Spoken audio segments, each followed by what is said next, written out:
Liquor కేసులో నేడు MP Mithun Reddy మధ్యంతరం బెయిల్పై ఏసీబీ కోర్టులో విచారణ చేపట్టనుంది. ఈ కేసులో ఉన్న నిందితులు చెవిరెడ్డి, ధనుంజయ రెడ్డి, కృష్ణమోహన్, బాలాజీ, గోవిందప్ప బెయిల్ పిటిషన్లపై విచారణ చేపట్టనున్నారు. లిక్కర్ కేసులో రెగ్యులర్ బెయిల్ ఇవ్వాలని ఎంపీ మిథున్ రెడ్డి దాఖలు చేసిన 2 పిటిషన్లు కోర్టు విచారించనుంది.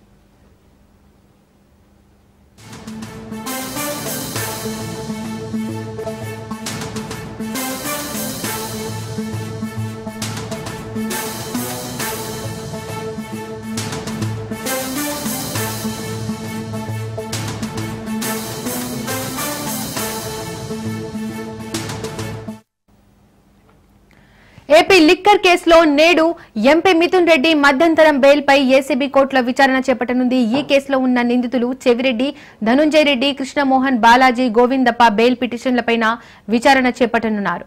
లిక్కర్ కేసులో రెగ్యులర్ బెయిల్ ఇవ్వాలని ఎంపీ మిథున్ రెడ్డి వ్యాఖ్యలు చేసినట్లు 2 పిటిషన్లు కోర్టు విచారించనుంది. ఇక దీనికి సంబంధించి మోర్ డీటెయిల్స్ మా ప్రతినిధి శ్రీనివాస్ అందిస్తారు. శ్రీనివాస్,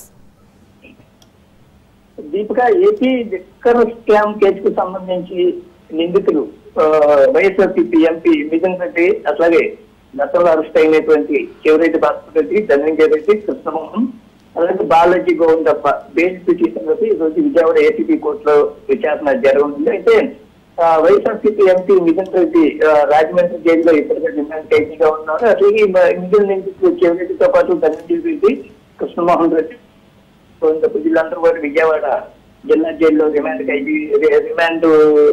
విజయవాడ జిల్లా జైల్లో రిమాండ్ ఖైదీలుగా గత కొంతకాలంగా వాడు వెళ్తున్నారు. అయితే ఎంపీ మిథున్ రెడ్డి వేసినటువంటి 2 బెయిల్ పిటిషన్ల కోసం మాత్రం, అంటే కండిషన్ బెయిల్ తో పాటు రెగ్యులర్ బెయిల్ కూడా తనకు మంజూరు చేయాలని కూడా మిథున్ రెడ్డి గతంలోనే తన న్యాయవాది ద్వారా కూడా విజయవాడ కోర్టు బెయిల్ పిటిషన్ ఈరోజు మరి కాసేపట్లో న్యాయమూర్తి ఈ పిటిషన్లపై విచారిస్తున్నారు.